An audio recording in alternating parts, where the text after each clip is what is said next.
자, 질문에 대한 답변을 해드릴게요. 자, 2008년도 서브프라임 모기지론 사태 들어보셨죠? 예, 서브프라임 뭐예요? 원래 이제 프라임 서브 밑에니까 원래 이제 제2라고도 하고 비우량, 우량, 비우량, 우량하지 않은 모기지 뭐예요? 주택담보대출 관련된 거. 그래서 주택담보대출. 그래서 요거를 빌려가신 분들이 어떤 분이다? 신용등급이 낮은 분들이 돈을 많이 빌려갔다는 거고, 요 사태 때문에 이제 미국 금융위기가 터진 거죠. 여기 이제 글로벌 금융위기로 연결된 거고.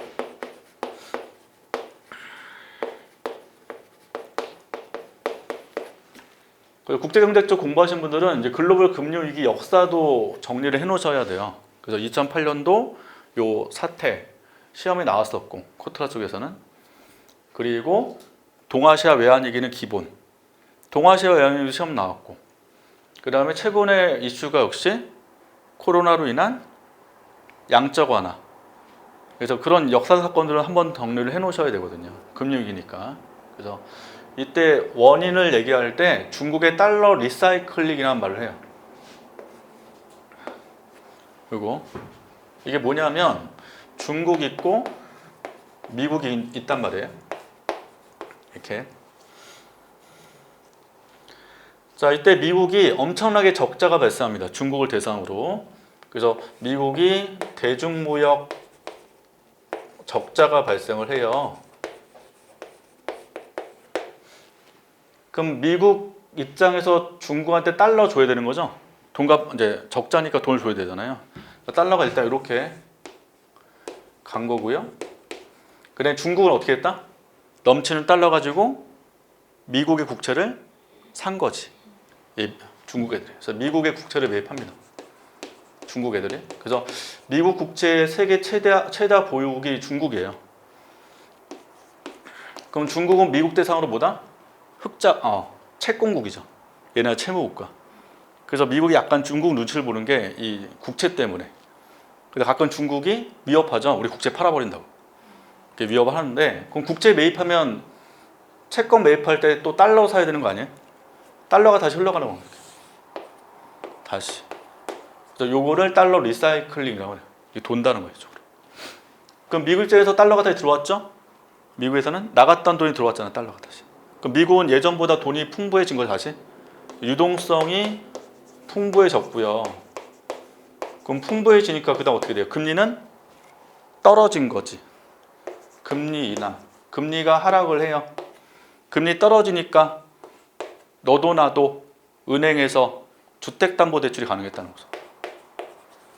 주택담보대출이 급증하게 됐고, 요거 이후에 미국에서 금리 인상의 정책을 실시하면서 미국 경제 타격이 다가옵니다. 그게 바로 서브프라임 모기지 사태입니다. 모기지론. 그래서 보시면 미국 국채 금리가 하락했다 나왔습니다. 하락. 왜 하락했어요?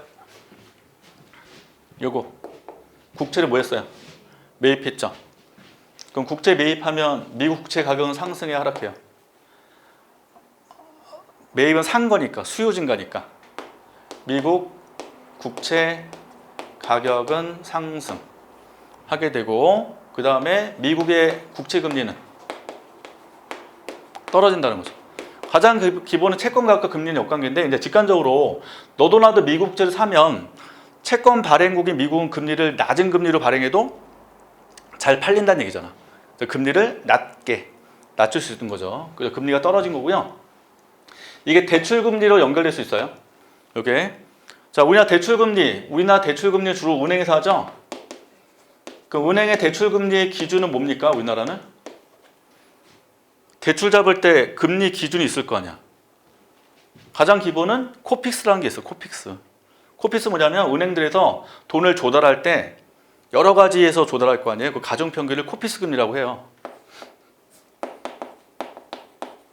그래서 은행권 시험 볼 때 요거 가끔 예전에 보면 약속 문제로 나왔거든요. 코픽스 금리가 뭐냐 나왔다. 예전에 뭐냐 CD였다고, CD 금리. 근데 지금 코픽스 금리로 바뀌었고, 이렇게 기준금리가 있어요. 기준금리. 그래서 마찬가지로 미국도 대출금리 기준보다 국채금리야. 그래서 지금 최근에 미국 국채금리 떨어지고 있기 때문에 뭐 대출금 영향된다는 얘기 또 나오거든요. 요즘에. 요즘 올라가는구나. 하여튼 금리가 내려가서 대출금리로 연결될 수 있다. 이렇게 볼 수 있거든요. 그래서 하락해 대출금리도 하락하는 거고 떨어지니까 뭐 한다? 부동산 대출이 증가하면서 가격이 폭등했고 그때 이게 올라가니까 장사 많이 한 거죠. 은행 쪽에서. 서프라임 모기 사태로 연결됐다. 이렇게 설명할 수 있다는 거죠. 그래서 국제수요 증가로 장기국채 금리가 내려갈 때 대출금리 내려갈 수 있다는 건 뭐냐면 대출금리 기준금리가 국채금리라고 보시면 된다는 겁니다. 이렇게 한번 정리를 하시면 좋겠어요.